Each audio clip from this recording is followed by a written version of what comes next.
सुपर्णा जेव्हा घरी परतली तेव्हा मम्मी आणि डॅडी हॉलमध्येच बसलेले होते. सुपर्णा धापकन सोफ्यावर बसली. हातातली पर्स तिने बाजूला टाकली. सुपर्णा आज बरीच थकल्यासारखी वाटतीये हे डॅडींच्या लक्षात आलं. आपली विझलेली सिगार पेटवत ते म्हणाले, सुपी, मला वाटतं तू आपल्या क्षमतेपेक्षा जास्त काम करतेयस.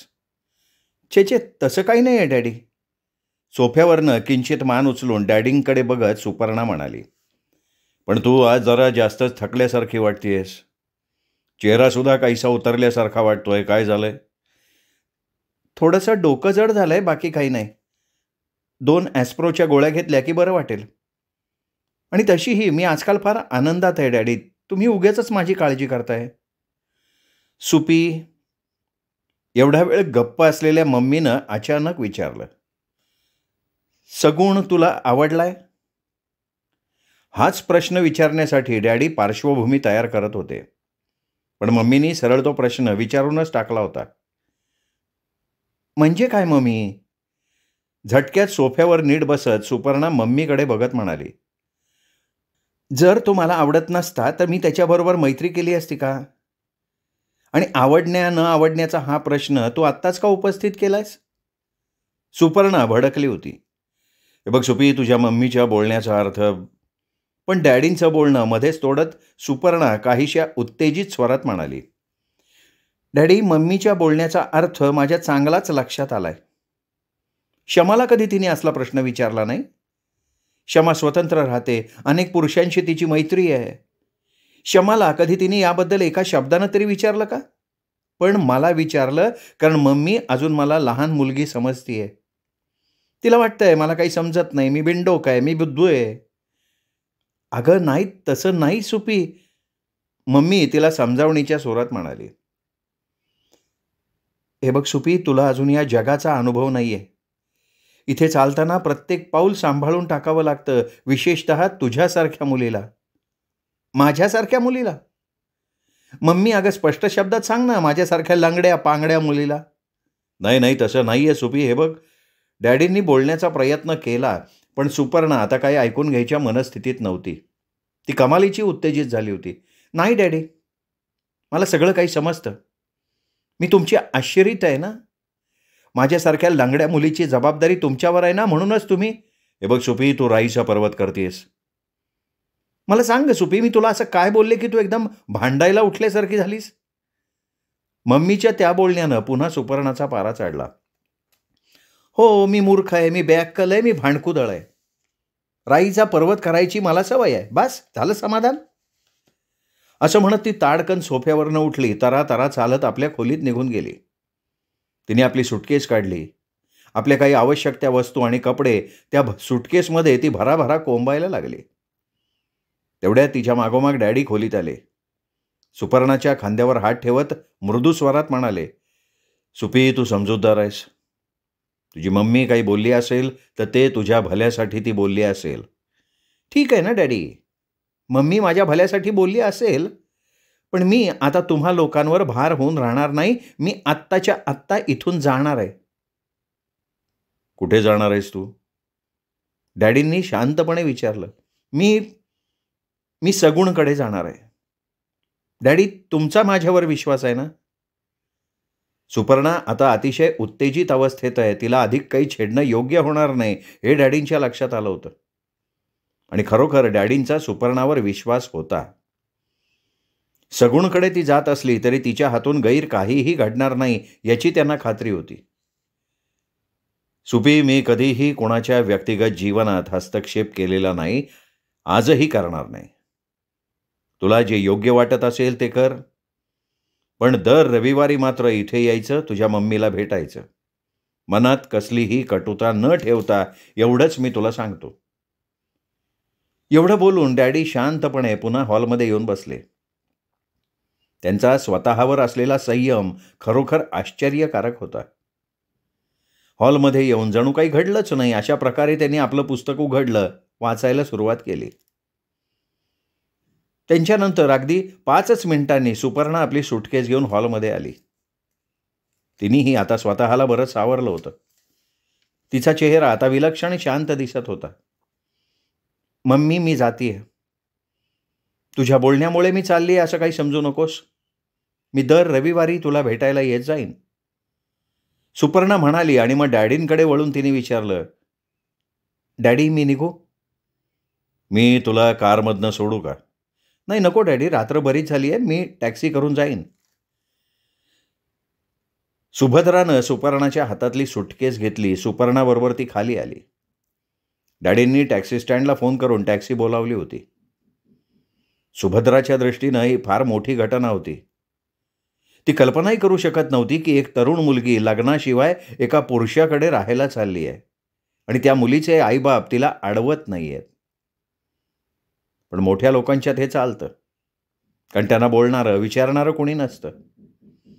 हेच जर आपल्या बाबतीत घडलं असतं तर किती गदारोळ उठला असता.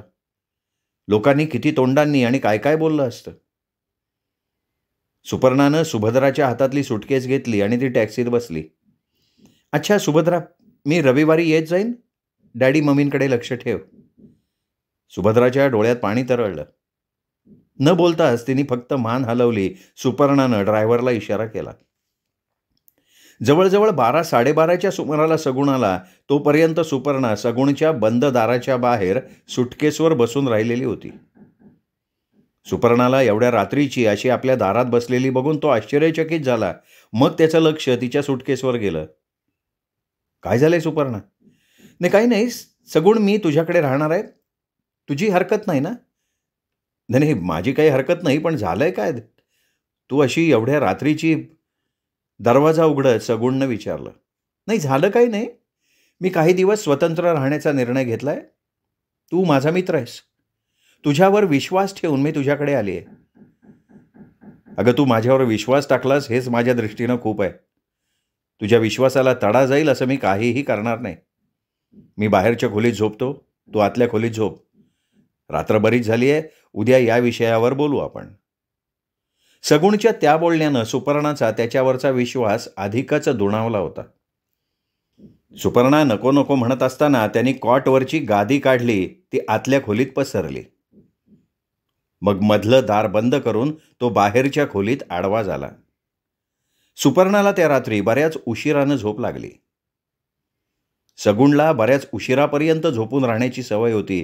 सुपर्णा मात्र रात्री बऱ्याच उशिरा झोप लागूनही सवयीप्रमाणे 7 वाजता उठली होती.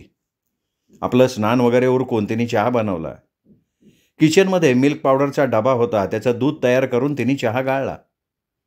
मग चहाचे 2 कप घेऊन ती बाहेरच्या खोलीत आली. कप टेबलवर ठेवून तिने सगुणला उठवलं. सगुणला पहिल्यांदा काही सुधारलंच नाही. सुपर्णा एवढ्या सकाळी इथे कशी असा प्रश्न त्याला पडला. पण डोळ्यावरची झोप पूर्णपणे उडाल्यावर त्याला सगळं आठवलं. मोरीत जाऊन त्यांनी चूळ भरली. मग कॉटवर बसून सुपर्णानं दिलेला चहाचा कप त्याने हातात घेतला. मी तुला लवकर तर उठवलं नाही ना सगुण? समोरच्या खुर्चीत बसत सुपर्णानं विचारलं. नाही नाही तसं काही नाही, मला काही कामधान नाही, त्यामुळे मी 9-10 पर्यंत राहतो झोपून. पण आता तू आली आहेस तर मी लवकर उठत जाईन. जेवण वगैरे तू हॉटेलातच करत असशील. आता एक वेळचं जेवण मी इथेच बनवत जाईन. तुझं काय मत आहे? ते नंतर बघू. पहिल्यांदा मला तू हे सांग की तू अशी तडकाफडकी घरातनं बाहेर का पडलीस? आणि माझ्याबरोबर अशा प्रकारे राहणं तुझ्या मम्मी डॅडींना आवडेल का? मी तुला रात्रीच सांगितलंय. काही दिवस मी स्वतंत्र राहण्याचा निर्णय घेतलाय. तुला जर माझ्या इथे राहण्यामुळे काही अडचण होत असेल तर मी बिंदाच्या घरी जाईन. माझ्या दृष्टीनं तुझ्याकडे राहिले काय किंवा बिंदाकडे राहिले काय काहीही फरक पडत नाही. आणि मम्मी डॅडींना आवडण्याचं म्हणत असशील तर त्यांना मी तुझ्याकडे राहायला जातीये हे सांगूनच बाहेर पडले. त्यांनी कसलीही हरकत घेतली नाही. माझे निर्णय घ्यायला मी स्वतंत्र आहे याची त्यांना कल्पना आहे. हां, आता माझ्यामुळे तुझी काही अडचण होणार असेल तर नाही नाही छे मला कसली अडचण नाही. उलट तुझ्या या निर्णयामुळे माझा फायदाच होणार आहे. आता तू मला आरामात सीटिंग देऊ शकशील. हां, जेवण वगैरे बनवण्याच्या बाबतीत मी तुला पडू देणार नाही. रात्रीचं जेवण आपण बाहेरच घेत जाऊ. तेल आण, मीठ आण, हे संपलंय ते संपलंय, ते काही माझ्याच्यानं होणार नाही. ठीक आहे, मला आता ऑफिसला जायचं आहे. जर तुला दुसरं काही काम नसेल आणि वेळ असेल तर घरी जाऊन माझं काही राहिलेलं सामान घेऊन ये. मी फोनवरून सुभद्राला तशा सूचना देते. ओके, तू ऑफिसला जायची तयारी कर. मी तुला मोटरसायकलवरनं सोडीन. तोवर मी नाश्त्यासाठी अंडी आणि ब्रेड घेऊन येतो. चालेल. नाश्ता झाल्यावर सगुणनं मोटरसायकलवरनं सुपर्णाला सोहराब अँड सन्सच्या ऑफिसवर सोडलं. सुपर्णा काहीच न घडल्यासारखी रोजच्याप्रमाणे आपल्या कामात बुडून गेली. संध्याकाळी आपलं काम संपवून सुपर्णा ऑफिसमधनं बाहेर पडली तेव्हा सगुण मोटरसायकल घेऊन तिची वाट बघत थांबला होता. बऱ्याच वेळापासून तो तिची वाट बघत होता, पण यावेळी त्यांनी त्याबद्दल कसलीही तक्रार केली नाही. सुपर्णाला घेऊन सगुण सरळ आपल्या खोलीवर आला. ते तुझं सामान. खोलीत येताच सगुणनं दिवसभरात कधीतरी जाऊन सुपर्णाचं आणलेलं सामान तिच्या ताब्यात देऊन टाकलं. त्यात काही जुन्या मूर्ती, दुर्मिळ नाणी आणि तिचे राहिलेले कपडे होते. सुपर्णानं त्या जुन्या मूर्ती सगुणच्या स्टुडिओत व्यवस्थित लावून टाकल्या. कपडे हँगरला अडकवले. मग चहा घेऊन सगुणच्या इच्छेखातर ती त्याला सीटिंग द्यायला तयार झाली. सगुणच्या सांगण्याप्रमाणे सुपर्णानं आपले केस मोकळे सोडले. ते अर्धवट खांद्यावर आणि अर्धवट छातीवर घेतले. त्याच्या सांगण्यावरनंच ती मोरपंखी रंगाची साडी नेसली होती. साडीचा पदर एका बाजूला सोडला होता. सुपी, तू या वेशात एकदम व्हीनस वाटतीयस हा. तिच्याकडे बघत सगुण म्हणाला. तू आता माझी स्तुती करण्यापेक्षा तुझ्या कामाला सुरुवात कर. सगुणनं खोलीतल्या दिव्यांची ॲडजस्टमेंट केली. सुपर्णाचा चेहरा पूर्णपणे प्रकाशात राहील याची काळजी घेतली. मग तो तिला कसं बसायचं, कुठे बघायचं हे सगळं समजावून सांगायला लागला. सुपी, हे असं एका जागी बसणं तुला थोडंसं बोरिंग वाटण्याची शक्यता आहे, पण नाईलाज आहे. मॉडेलचा सगळ्यात महत्त्वाचा गुण पेशन्स हाच आहे. हळूहळू तुला त्याची सवय होईल म्हणा. सुपर्णानं काही उत्तर दिलं नाही. सगुणनं बोर्डवर कॅनव्हास अगोदरच तयार ठेवला होता. पुन्हा एकदा बोर्डजवळ उभं राहून त्यांनी सुपर्णाकडे बघितलं. त्याच्या मनासारखी ॲडजस्टमेंट झाल्यावर त्यांनी कॅनव्हासवर रेषा मारायला सुरुवात केली. सगुणचा चेहरा विलक्षण प्रसन्न दिसत होता. हळूहळू गुणगुणत तो काम करत होता. 10-1 मिनिटं सुपर्णा गप्प राहिली आणि मग म्हणाली, सगुण, आपण एकमेकांशी गप्पा मारू शकत नाही? मारू शकतो की, फक्त तू तुझ्या पोजमध्ये बदल करायचा नाही. सुपर्णा पुन्हा काही क्षण गप्प राहिली. मग तिने विचारलं, सगुण, तुझी महत्वाकांक्षा काय आहे? माझी महत्वाकांक्षा मी तुला वेळोवेळी बोलून दाखवली आहे. मला फार मोठा चित्रकार व्हायचं आहे. माझं नाव जगाच्या कानाकोपऱ्यात पोचावं अशी माझी इच्छा आहे. माझी स्वतःची आर्ट गॅलरी असावी, जशी मुकुल आनंदची आहे, सौरभ मित्राची आहे. सुपी, या दोघांची चित्र तू पाहिली असशीलच. त्यांच्यापेक्षा माझ्यात काय कमी आहे?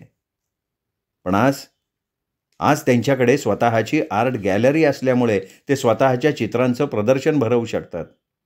त्यांची चित्र फटाफटा विकली जातात.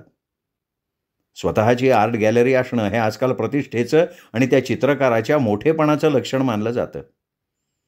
लोक आर्ट गॅलरीतनं चित्र विकत घेणं अधिक पसंत करतात. म्हणूनच स्वतःची आर्ट गॅलरी असावी असं माझं स्वप्न आहे. पण नुसतं स्वप्न बघून काय होणार? त्यासाठी आवश्यक ते आर्थिक पाठबळ हवं, पैसा हवा, आणि तोच नेमका माझ्याकडे नाही आहे. तुझी आजपर्यंत किती चित्र विकली गेली आहेत? फार नाही, बास 2-3. एक तर दाऊद साहेबांनीच खरेदी केलं आहे. स्वतःची आर्ट गॅलरी असली ना की सगळं काही होऊ शकतं. महिन्यातनं 2-3 चित्र विकली गेली तरी खूप. स्वतःची आर्ट गॅलरी असणं केव्हाही चांगलंच, पण केवळ त्याच्यासाठी अडून बसण्यात अर्थ नाही. एखादी आर्ट गॅलरी भाड्यानं घेऊन तू तुझ्या चित्रांचं प्रदर्शन तर भरवू शकतोस ना? भरवू शकतो ग, पण त्यात बऱ्याच अडचणी आहेत सुपी. पहिली गोष्ट म्हणजे त्या आर्ट गॅलऱ्यांचं भाडं भरमसाठ असतं, ते मला परवडायला हवं. दुसरं म्हणजे इतर क्षेत्रासारखी याही क्षेत्रात बरीच वशिलेबाजी चालते. एखाद्या मोठ्या प्रसिद्ध चित्रकाराचा वरदहस्त डोक्यावर असावा लागतो. माझ्याकडे यापैकी काहीच नाही ना. कोण विचारणार मला? मी प्रयत्न करून बघू. तू कसा काय प्रयत्न करणार? सगुणनं विचारलं, पण त्याचा आवाजात किंचित आशेचा भाव प्रकट झाला होता. माझं कामच असं आहे सगुण, की बऱ्याचशा आर्ट डीलर्सशी माझे संबंध येतात. ते लोक मला थोडाफार मानही देतात. तू म्हणत असशील तर मी प्रयत्न करून बघते. माझी काहीच हरकत नाही. तुझ्या कोणकोणत्या आर्ट डीलर्सशी ओळखी आहेत? कलर पॉटमध्ये रंगाचं मिश्रण करत सगुणनं विचारलं. बऱ्याच आर्ट डीलर्सशी माझ्या ओळखी आहेत. मॉड आर्ट गॅलरीचे डिसोजा मालक आहेत ना, त्यांना मी ओळखते. तसं चित्रवाणीचे मालक सुमन साहेब, कल्पनाचे मालक रे साहेब, आणखीन अशा बऱ्याच लोकांशी आहे माझी ओळख. सगुणचा चेहरा विलक्षण उजळला होता. तो काहीशा उत्तेजित स्वरात म्हणाला, सुपी, जर यांच्यापैकी एकानंही आपल्या आर्ट गॅलरीतर्फे माझी चित्र विकायला स्वीकृती दिली किंवा माझ्या चित्राचं प्रदर्शन भरवलं ना, तर माझं नाव लोकांपर्यंत पोचायला वेळ नाही लागणार सुपी. अगं, ही सगळी या क्षेत्रातली दादा माणसं आहेत. ठीक आहे, मग उद्या नाही, परवा दिवशी मी सुट्टी घेईन, आपण त्यांची भेट घेऊ. हो, चालेल की. सगुणनं समाधानानं मान डोलावली. मी बघू का माझं चित्र किती झालंय ते? सुपर्णा उठून उभी राहत म्हणली, नाही नाही सुपी, चित्र पूर्ण झाल्यानंतर तुला ते बघायला मिळेल.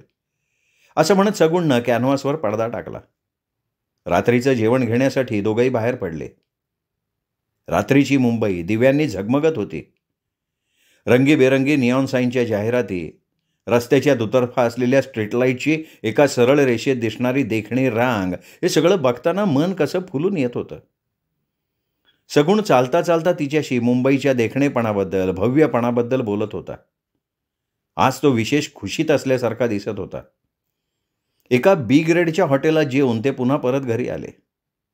घरी परतल्यावरही ते दोघं बराच वेळ बोलत बसले. सुपर्णा त्याला चित्रांच्या विक्रीबद्दल सांगत होती. सुपर्णाच्या सांगण्यावरूनच सगुणनं आर्ट डीलर्सला दाखवण्यासाठी आपली काही निवडक चित्रं एकत्र केली. ती स्वच्छ करून वर्तमानपत्राच्या कागदात व्यवस्थित पॅक करून एका बाजूला ठेवून दिली. बऱ्याच वेळानं सुपर्णा उठली आणि सगुणला गुड नाईट करून आतल्या खोलीत गेली. कपडे बदलून ती आपल्या बिछाण्यावर आडवी झाली. कालच्यासारखीच आजही तिला झटकन झोप लागली नाही. ती विचार करत तशीच पडून राहिली. पण आज तिच्या मनात सगळे विचार घोळत होते ते सगुणचे. सगुणवर आपलं प्रेम आहे का? असावं. त्याशिवाय का आपण तडकाफडकी घर सोडून त्याच्याकडे आलो? पण सगुणचं काय? त्याचंही आपल्यावर प्रेम आहे? आणि याच विचाराशी ती बराच वेळ घुटमळत होती. सगुण आपल्याकडे केवळ एक मॉडेल म्हणून बघतोय का? का त्याच्याही मनात आपल्याबद्दल? पण छे, अजून त्याच्या वागण्या बोलण्यातनं आपल्याला ते जाणवलेलं नाही आहे. पण ते काही हे असो, तूर्त तो आपला चांगला मित्र आहे. त्याच्यासाठी काहीतरी करायला हवं. त्याची चित्र विकली गेली पाहिजेत. सगुणला फार मोठा चित्रकार व्हायचं आहे. त्याला स्वतःची आर्ट गॅलरी हवी आहे. तीच त्याची सगळ्यात मोठी महत्त्वाकांक्षा आहे. पण स्वतःची आर्ट गॅलरी असण्यासाठी जवळ किमान 2-3 लाख रुपये तरी पाहिजेत. ते शक्य होईल असं वाटत नाही. पण मित्र म्हणून आपण त्याला आपल्याकडून होईल तेवढं सहकार्य करायचं. प्रेम आणि मैत्री या 2 वेगवेगळ्या गोष्टी आहेत. आपण त्याची गल्लत करता कामा नये. या आणि अशाच विचारात सुपर्णाला मग केव्हा तरी झोप लागून गेली. दुसऱ्या दिवशी नेहमीप्रमाणे सगुण सुपर्णाला ऑफिसवर सोडून निघून गेला. सुपर्णा आपल्या कामात व्यग्र होऊन गेली. लंचच्या वेळेला सुपर्णा आणि बिंदा एका टेबलवर बसल्या तेव्हा बिंदानं अचानक विषय काढला. सुपर्णा, मी असं ऐकलंय की तू घर सोडून आपल्या प्रियकराच्या घरी राहायला गेली आहेस. प्रियकराच्या घरी नाही, एका मित्राच्या घरी. बिंदा, आपण प्रियकर आणि मित्र याच्यात फरक नाही का करू शकत? सुपर्णानं काहीशा तीक्ष्ण स्वरात विचारलं. अगं, रागवू नको सुपी, पण हा हिंदुस्थान आहे, इंग्लंड किंवा अमेरिका नाही. आपल्याकडे स्त्री आणि पुरुषात केवळ एकच नातं मानलं जातं आणि ते म्हणजे शारीरिक. तू शिकलेली आहेस, तुझे मम्मी डॅडी सुशिक्षित आहेत, म्हणून तुला यात काही जगावेगळं वाटत नाही. पण आपल्या भारतीय संस्कृतीत लग्नाशिवाय स्त्री पुरुषानं एकत्र राहणं बसत नाही. सर्वसामान्य माणूस तर नुसती अशी कल्पनासुद्धा करू शकत नाही. बिंदाच्या बोलण्यात खरोखर तथ्य होतं. सुपर्णानंही ते मान्य केलं. तरीही ती म्हणाली, हे बघ बिंदा, माझ्याविषयी कोण काय बोलतं, कोण कसला विचार करतं याची मी कधीच काळजी नाही केली. यापूर्वीही केली नाही आणि यापुढेही करणार नाही. माझे निर्णय ठाम असतात आणि त्या निर्णयाला मी चिकटून असते. फक्त तू मला सांग, तूच त्यातल्या त्यात माझी जवळची मैत्रीण आहेस म्हणून विचारतेय मी जे काही केलं त्यात माझं काही चुकलं का? नाही सुपी. अगं, मी इतरांविषयी बोलले. माझ्या मते तरी तू जो काही निर्णय घेतलायस तो योग्यच आहे. विशेषतः आजवरच्या तुझ्या एकाकी सरळ मार्गी आयुष्यातून बाहेर पडणारा तुझा हा निर्णय व्यक्तिशः मला आवडलाय. पण एका गोष्टीची मात्र तू काळजी घ्यायला हवीस. कोणत्या ग? कसलीही कमिटमेंट करू नकोस. स्पष्टच सांगायचं तर जोवर सगुणबरोबर संपूर्ण जीवन व्यतीत करायचं का नाही याचा निर्णय होत नाही, तोवर शारीरिक संबंधाबाबत तू त्याच्याशी कसलीही तडजोड करू नकोस. अगं, त्या दृष्टीनं मी आजवर सगुणकडे कधी बघितलंच नाही आणि तसा कधी विचारही केला नाही. सध्या तरी सगुण एक चांगला मित्र म्हणून आवडलाय मला. एवढंच बास, याच्यापेक्षा जास्त नाही. Good, good. माझ्या तुला हार्दिक शुभेच्छा आहेत. जिओ डॉय. अरे मजे से जिओ. सुपर्णाच्या पाठीवर हलकेच थाप मारत बिंदा म्हणाली. संध्याकाळी बरोबर 5:30च्या सुमाराला सगुण मोटरसायकल घेऊन सोहराब बाहेर हजर झाला होता. बिंदानं बाहेर पडताना त्याला बघितलं आणि मग ती स्वतःच पुढे गेली. आपला स्वतःचा परिचय करून देत ती सगुणला म्हणाली, मी बिंदा, इथेच कामाला असते, सुपर्णाची असिस्टंट म्हणून. आपण सगुण साहेब ना? हो, सगुण म्हणाला. सगुण साहेब, मी सुपर्णाची हितचिंतक आहे. सुपर्णाला मी फार जवळून ओळखते.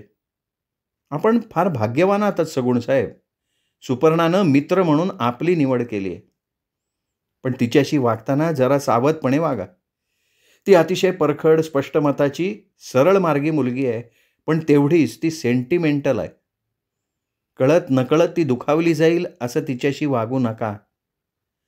मी थोड्याशा आगाऊपणानं हा सल्ला तुम्हाला देतेय, पण तिच्यावरच्या प्रेमापोटी. तुम्हाला माझ्या बोलण्याचा राग नाही ना आला?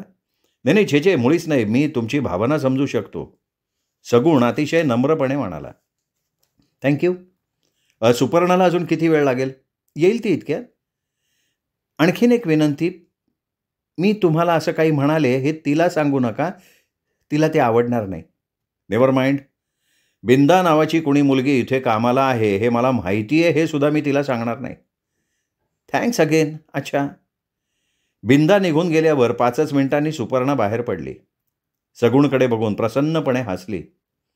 दोघेही सगुणच्या खोलीवर आले. सुपर्णा सरळ किचनमध्ये आंघोळीला गेली. सगुणनं दारात पडलेली एक चिठ्ठी उचलली, वाचली, मग टेबलावर पेपरवेट खाली ठेवून दिली. सुपर्णा बाहेर येईपर्यंत तो मग कॉटवर बसून सिगरेट ओढत राहिला. सुपर्णा चहा घेऊन बाहेर आली. दोघांनी मिळून चहा प्यायला. सुपर्णानं मोरपंखी रंगाची साडी नेसली, केस मोकळे सोडले आणि ती सीटिंग द्यायला तयार झाली. उघड्या खिडकीतनं वाऱ्याच्या हलक्या हलक्या झुळका येत होत्या. त्या वाऱ्याच्या झुळकेबरोबर सुपर्णाचे मोकळे केस हळुवारपणे तिच्या गालाला स्पर्श करत होते.